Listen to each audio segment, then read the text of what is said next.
Today, our topic of discussion is Lorentz force law in potential form. You have to write the Lorentz law in terms of potential formulation. First of all, you know the force is equal to rate of change of momentum, and then Lorentz force equal to QE plus V cross V. You just have to put a value of E in terms of potential, which is equal to minus del V minus partial A over partial T. This is the value of E, electric field in terms of scalar and vector potential. Now you have to put the value of B in terms of potential, that is del cross A. Del cross A is the magnetic field in terms of vector potential.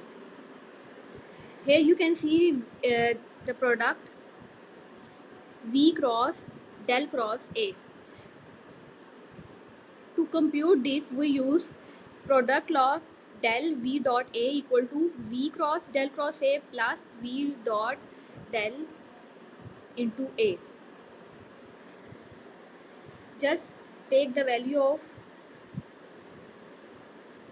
this term and we have put it in the equation 1, and we will have rate of change of momentum equal to Q partial A over partial T this term as it is minus del V this term and V cross del cross V. V cross del cross V equal to now this term.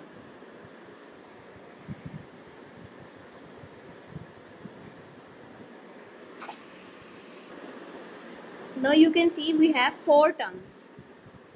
Okay, and write these 4 terms in terms of connective derivative. How? As we know that partial A over partial T and plus this term. This is called as the connective derivative of A. We can prove it on the next slide. And the next remaining term, this term is written as del is taken out. Del is taken out and equal to del into V minus V dot A. Here V is the potential and V dot A is V the this small v is here representing the velocity. Velocity is only the function of time. It is not depending on the x coordinate or position coordinate, and this is the potential, and potential is the function of position. Now we have to find out why this term is called as connective derivative of A.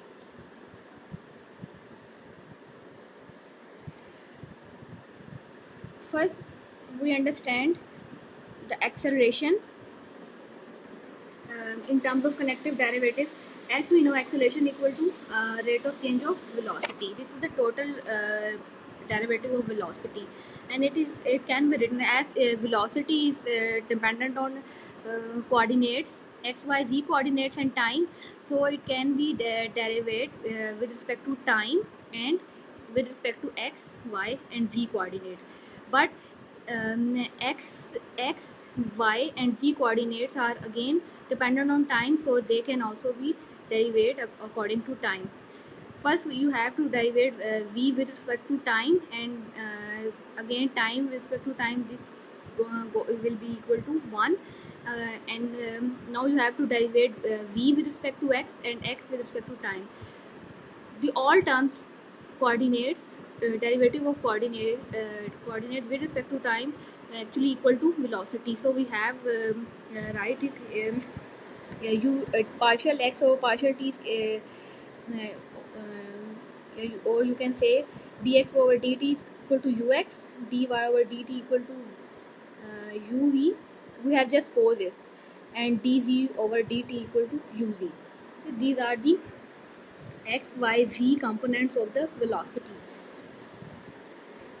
Next, in the next equation, you can see this is the time. This is the derivative of v with respect to x and multiply by the x component of the velocity. So in the next term you can also see dv over d partial v over partial x is the uh,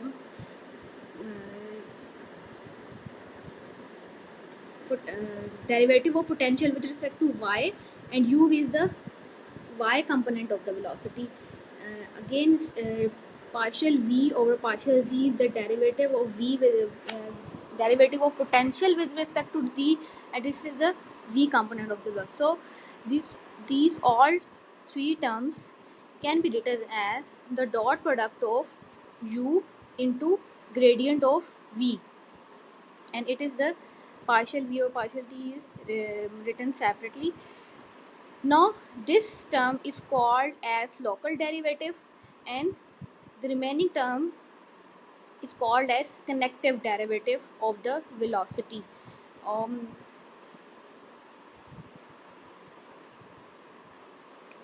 this term represent the rate of change of velocity, but this term represent the rate of change of velocity at new position of the particle. So the acceleration is actually called as local derivative plus its connective derivative.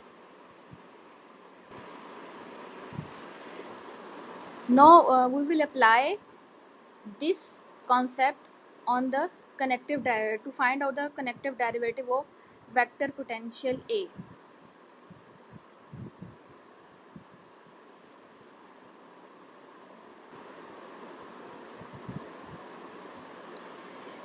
The total derivative of vector potential equal to local derivative of A. This is the local derivative of A, and plus the connective derivative of vector potential.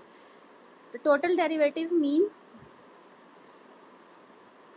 actually the rate of change of potential with the time, but the connective derivative is the time rate of change of A but vector potential at new position of the particle. This is important.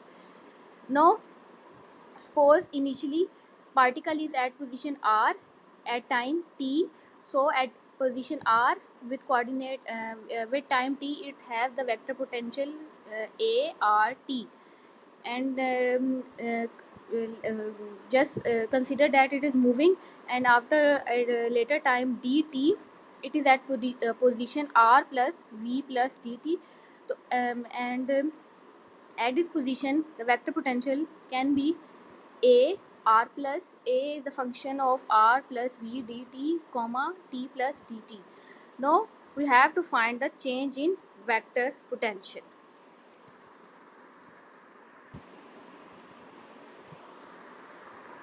To find the change in vector potential, I have written the vector potential at new position and vector potential at initial position.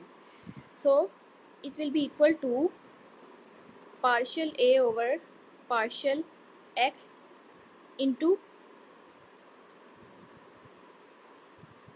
Vx dt plus partial A over partial y Vy dt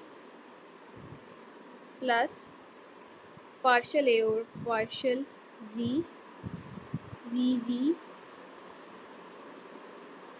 dt plus partial A over partial t into dt. The first three terms can be written as v dot del A. So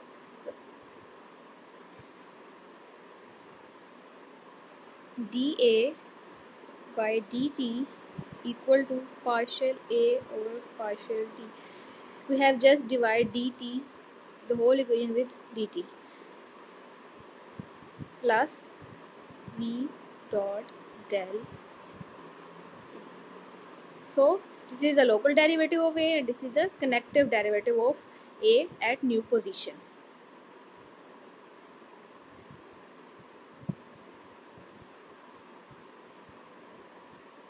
As we have already discussed as force,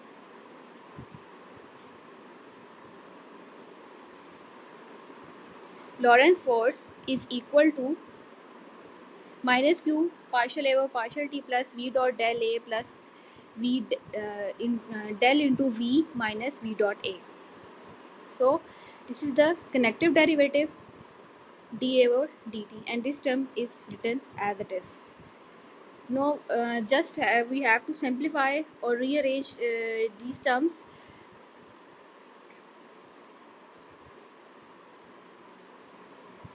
Writing this term on the right hand side with dp over dt equal to q into del v minus v dot a.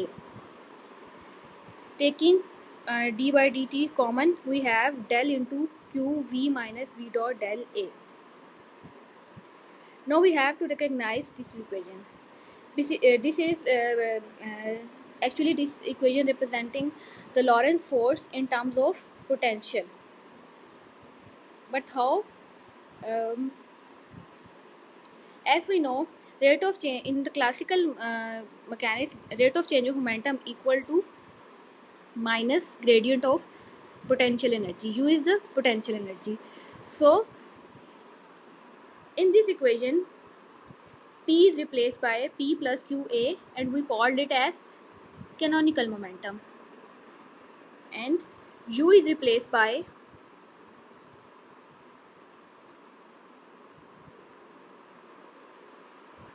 Q into V minus V dot A. So this term has the same significance as the potential energy. So here we have write U as it is depending on the velocity equal to q v minus v dot a. V is the potential and v is small v is the velocity. So in this equation we have represented the Lorentz force in terms of potential. This is the our final equation.